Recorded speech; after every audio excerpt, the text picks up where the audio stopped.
எண்ணெஞ்சில் குடிக்கொண்டிருக்கும் என் அன்பான இனிய உறவுகளே, மகாநதியில் விஜய் அழகா காதல், பாசம், நேசம், கோபம் அப்படியே புட்டு புட்டு வெளிக்காமிக்கிறாங்க. சாரதா இனிமே பசை வச்சு கோந்து வச்சு ஒட்டுனாங்கன்னு சொல்லுவாங்க இல்லையா, அது மாதிரி தாங்க. அளந்து பேசுகிறாங்க, அளவாக பேசுகிறாங்க, அழகாக பேசுகிறாங்கன்னு சொல்லலாம். எப்படி தம்பி, என் பொண்ணு வயிற்றுல குழந்தை வளருது, எப்படி இனிமேல் நான் பிரிக்க முடியும் உங்களை அப்படிங்கிறாங்க. சாரதா சூப்பராக இன்னைக்கு நல்ல ஒரு நல்ல மனசை குளிர வச்சுட்டாங்கன்னு சொல்லணும். பார்க்குறாங்க விஜய், இவ்வளோ நடந்திருக்கு, ஏன் காவேரி மற்றதுக்கெல்லாம் தொட்டதுக்கெல்லாம் அப்படி தூருவாருவேன், ஆன்னு வாயடிப்பேன், இப்போ நீ பேசாமல் இருந்திருக்கிற அப்படிங்கல. மறுபடியும் பேந்த பார்க்குது காவேரி. நல்லா பேசு, என்கிட்ட மட்டும் வாயடி, நம்ம வாழ்க்கையை ஸ்பாயில் பண்ணுற அளவுக்கு ஒரு வேலை நடந்திருக்கு, நீ பாட்டுக்கு எப்படி காவேரி இருந்த அப்படிங்கிறாங்க. ஆனால் சாரதா சொல்கிறாங்க, உங்கள் அம்மா உங்கள் பாட்டியும் சித்தியும் இந்த மாதிரி பண்ணப்போ நீங்கள் தான் சொல்லி கையெழுத்து வாங்கிட்டு சொன்னீங்கன்னு சொன்னாங்க. ஆனால் காவேரி அதை நம்பலை தெரியுமா, என் விஜய் அப்படிலாம் பண்ணியிருக்க மாட்டாரு அப்படின்னு காவேரி தூக்கி வச்சு பேசுகிறாங்க. நம்ம சாரதா அப்படியே பார்க்குறாப்புல நம்ம தலைவர் பார்த்துட்டு, காவேரி அப்படின்ட்டு வராரு. ஏண்டி எனக்கு உன்னை விட என்னடி இந்த உலகத்தில் வேணும் அப்படிங்கிறாங்க. கங்கா, பாட்டி, அப்படியே குமரன் எல்லாம் வாயடைச்சு போய் நிற்கிறாங்க. பேச வேண்டியவங்க விஜயும் சாரதா மேடம் தானே, அதனால அவங்களே பேசி முடிக்கிறாங்க. காவேரினால ஒன்றும் பண்ண முடியல. ஓகே அத்தை, போதும் அத்தை, உங்களோட ஃபீலிங்கை நான் புரிஞ்சுக்கிறேன். கண்டிப்பாக நீங்கள் இந்த நிலைமையில் நீங்கள் அனுப்ப வேண்டாம், நான் பார்த்துக்கிறேன் அப்படிங்கிறாங்க. நான் அனுப்பவே இல்லை, எங்கள் பாட்டியும் சித்தியும் அவங்களா தான் வந்திருக்காங்க, நான் அவங்கள வச்சுக்கிறேன் அப்படிங்கிற காவேரி இது வரைக்கும் வாயை மூடிக்கிட்டு இருந்த ஆள், ஏங்க பாட்டி உங்கள் நல்லதுக்கு தான், என்ன நல்லதுக்கு, ஒன்று நாசப்படுத்துகிற வேலை பண்ணிக்கிட்டு இருக்கு, நல்லதுக்கா என்னம்மா காவேரி, நீ நல்லவளா இரு, அதுக்காண்டி அநியாயத்துக்கா நல்லவளாக இருக்கலாம். நம்மளெல்லாம் யாராவது ஒரு கோடு போட்டு நம்மளை கிராக் பண்ணுறாங்கன்னு தெரிஞ்சால் நம்மளை ரோடு போட்டு அவங்கள பற்றி இந்த மாதிரி பண்ணிட்டாங்கன்னு சொல்லுவோம் தானே. ஆனால் எல்லாருக்கும் மனசு அப்படி தாங்க வரும். நீ புளியங்கா அப்படின்னு சொன்னால் நீ கொடுக்கா புளி அப்படிம்பாமா, ஏன்னா புளியங்கா அப்படியே மேடும் பள்ளமாக இருக்கான், அதுங்க வந்து கிண்டலாக பேசுகிறது, அதுக்கு நீ மட்டும் என்ன, அது மாதிரி கொடுக்கா புளி அப்படின்னு சொல்லுவாங்க. ஒரு பழங்கள் இருக்குங்க, அது மாதிரி தாங்க நம்ம யாருமே சகஜமாக அப்படி தான். யார் நம்மனா புத்தர், காந்தி, இயேசுவா நம்மளை சேத்த வாரி அரைச்சா நம்ம தொடச்சி போட்டு போகிறதுக்கு. ஆனால் காவேரி பாருங்க, பாட்டி பண்ணினதுக்கு காவேரி இந்த மாதிரி மழுப்புறது வந்து அவங்களோட கேரக்டராக இருக்கலாம், குணமாக இருக்கலாம். ஆனால் இப்போலாம் தான் தலையில் ஏறி மேய்ச்சிட்டு போயிட்டே இருப்பாங்கன்னு நம்ம தலைவர் விஜயை சொல்கிறாரு. அப்போ விஜய் சொன்னால் சரியாக தானங்க இருக்கும், சரியா இல்லையான்னு கமெண்ட்ஸில் சொல்லிடுங்க. அடுத்து விஜய் டக்குன்னு கிளம்புறாங்க. தம்பின்னு சொல்லி வர்றேன், வந்து வச்சுக்கிறேன் அப்படின்னு சொல்லிட்டு கிளம்புறாரு. கண்டிப்பாக சீக்கிரமாக வந்து என் பொண்டாட்டியை கூட்டிகிட்டு போவேன் அப்படின்ட்டு போகிறாங்க. அங்கே பார்த்தீங்கன்னா அன்பு வந்துடுறாரு. அன்பை பார்த்தோன்னே தாத்தா கத்துறாரு, எதுக்கு இங்கே வந்த, ஏன் வந்த, இவனு காய்ச்சா முச்சன்னு கத்த, ஏங்க எதுக்குங்க, நான் தான் அவரை வர சொன்னேன் அப்படிங்கிறாங்க.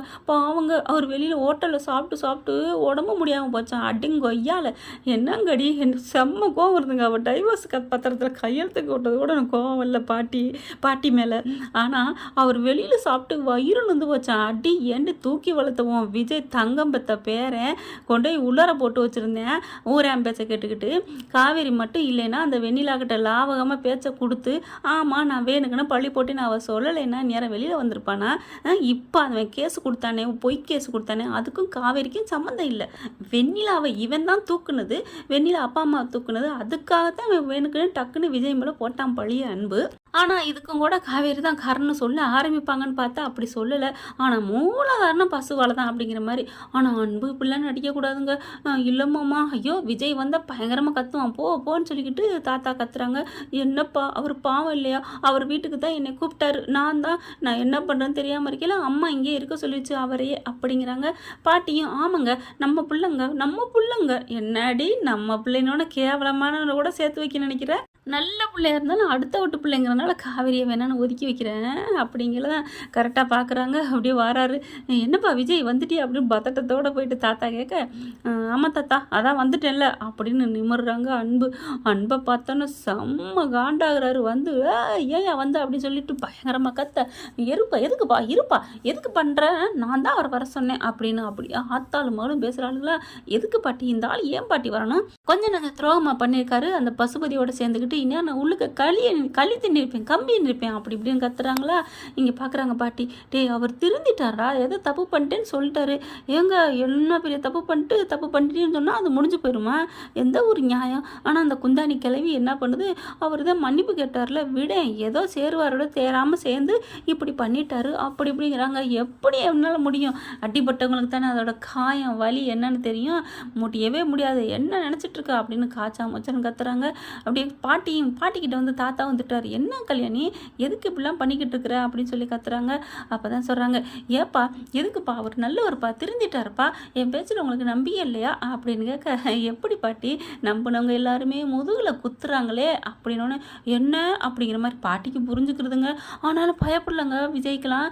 இப்போ என்ன ஒன்று நாங்கள் பண்ணிட்டோம், நாங்கள் என்னமோ முதுகில் குத்துன மாதிரி பேசுகிற, ஆமாம் நீங்கள் குத்துனீங்க தான் அப்படிங்கிற. தாத்தா என்னப்பா, ஏன் பாட்டி எப்படி பேசுகிற தாத்தா, உங்களுக்கு இது தெரியாது தாத்தா, இவங்க இந்த மாதிரி வேலை பண்ணிருக்காங்க தாத்தா, என்னோட நாலேஜ் இல்லாமல் என் பொண்டாட்டிக்கிட்ட டைவர்ஸ் நோட்டீஸில் கையெழுத்து போட்டு சொல்லியிருக்காங்க அப்படி இப்படிங்கல.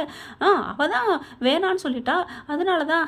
பரவாயில்லையே பாட்டி, என்கிட்ட வந்து காவேரி வேணான்னு சொல்லிட்டு கொள்முட்டுறது, காவேரிகிட்ட போயிட்டு விஜய் தான் உன்னைய வேணான்னு சொல்லிட்டான்னு அவகிட்ட கையெழுத்து வாங்குறது, இந்த மாதிரி நீங்கள் என்னை பழிகடை ஆக்கியிருப்பீங்கல்ல, நல்ல வேலை எனக்கு உண்மை தெரிஞ்சு போச்சு அப்படிங்கிறாங்க விஜய். ஆமாடா நான் அப்படி தான் பண்ணேன், இப்போ என்ன பண்ணணுங்கிற அப்படிங்கிறாங்க. துணிஞ்சவனுக்கு என்னமோ சொல்லுவாங்க பஞ்சமெத்தன்ட்டு. உடனே தாத்தா வந்து, என்ன கல்யாணி, என்ன காரியம் பண்ணி வச்சிருக்க அப்படின்னு கத்துறாரு. அப்போ உடனே பிளேட்டை இங்கிட்டு திருப்பி விடுது. என்னங்க உங்களுக்கு தெரியாதா, வக்கீல் வந்தாரே உங்களுக்கு தான் தெரியும்ல, எல்லாம் சொன்னோம்ல. தாத்தா அப்படின்னு பார்க்குறாரு பாட்டி சொன்னதையோட.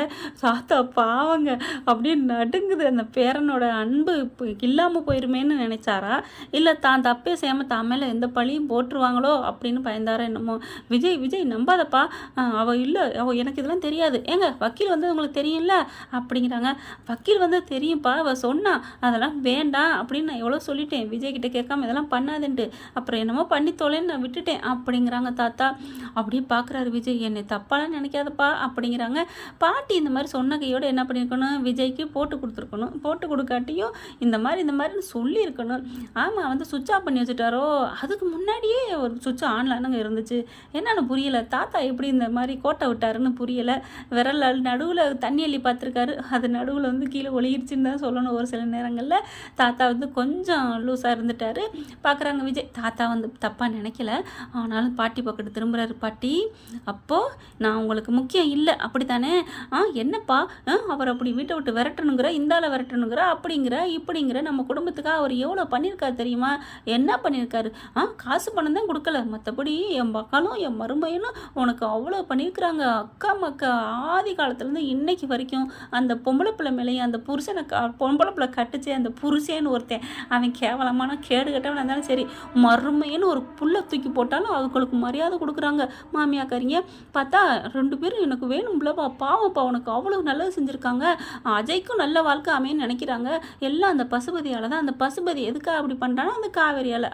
மொத்தம் மைய புள்ளி காவேரியில் வந்து நிப்பாட்டுறாங்க. விஜய் செம்ம காண்டாரு. என்ன பாட்டி என்ன நினச்சிட்டு இருக்கீங்க, என் சந்தோஷம் என் லட்சியம் எல்லாமே என் காவேரி நினச்சிட்டு இருக்கேன், நீங்கள் பாட்டுக்கு ஈஸியாக பேசுவீங்களா அப்படிங்கிறாங்க.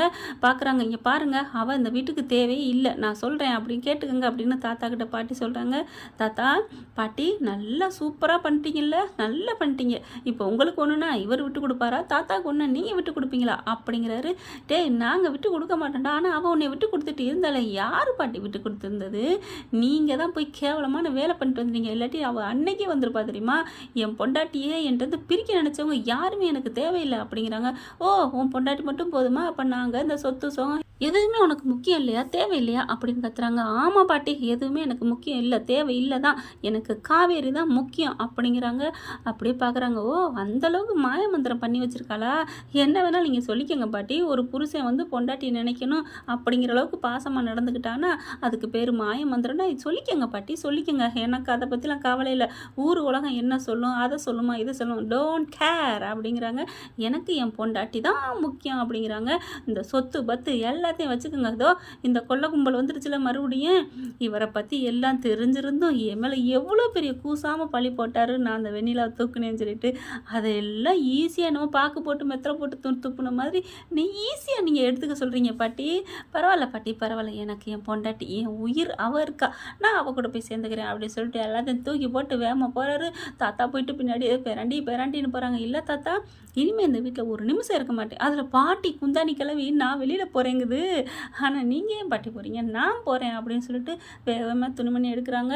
அப்படியே பார்க்குது, டேய் விஜய் உனக்கு இந்த பாட்டி வேணாமா இந்த சித்தி வேணாமா அப்படிங்கிறாங்க. ஆனால் முடியவே முடியாதுன்னு கிளம்புறாங்க. அன்புக்கு சந்தோஷம் தாங்கவே இல்லைங்க. ஐயோ போயிட்டான், இனிமேல் எல்லா சுற்றியும் ஆட்டையை போட்டுற வேண்டியதான். இந்த கிழடு ரெண்டையும் போட்டு தள்ளிட்டு பாயசத்தை போட்டுட்டு அதுக்கப்புறம் நம்ம பொண்டாட்டி ராதா சும்மா அவள் வந்து அம்மாஞ்சி, அதனால காரியத்தை சாச்சிட்டு நான் ராஜாவாக வாழ போகிறேன் அப்படிங்கிறாரு இந்த சொட்டத்தில். சொட்டத்தில் நீ மட்டும் எத்தனை காலத்துக்குடா வரப்போகிற, அங்கேயும் சொட்டத்தால் வழுக்க விழுந்துருச்சு, நீயும் கொஞ்சம் கலந்த, அதுக்கு ஏன்டா அடுத்தவங்களை ஏச்சு பழைக்கிறீங்க, அன்பாக இருந்து வாழ்ந்தா என்னடா அப்படின்னு தான் சொல்லணும்னு தோணுது. ஓகே ஃப்ரெண்ட்ஸ், பார்க்கலாம் என்ன நடக்க போகுதுன்னு. கண்டிப்பாக சூட் கேஸு வட்டியோட தான் வந்து நிற்கிறாரு. ஒரு ஸ்டில் பார்த்துட்டு அது எப்போவோ தெரிஞ்சிருச்சு. காவேரி வீட்டில் போய் ஜங்குன்னு போய் ஜம்ப் பண்ணி நிற்க போகிறாரு. எனக்கு எல்லாமே நீங்கள் தான் அத்தை அப்படின்ட்டு. ஓகே ஃப்ரெண்ட்ஸ், பார்க்கலாம் என்ன நடக்க போகுதுன்னு. நேற்றைய எபிசோட நான் இன்னும் கொஞ்சம் நேரத்தில் அதை தொடர்ச்சியை போட்டுறேன் ஃப்ரெண்ட்ஸ். இந்த பற்றி உங்களுக்கு பிடிச்சிருந்துச்சுன்னா உங்கள் பொண்ணான கையால் ஒரு லைக்கை போட்டு சப்ஸ்கிரைப் பண்ணிடுங்க. Thank you friends.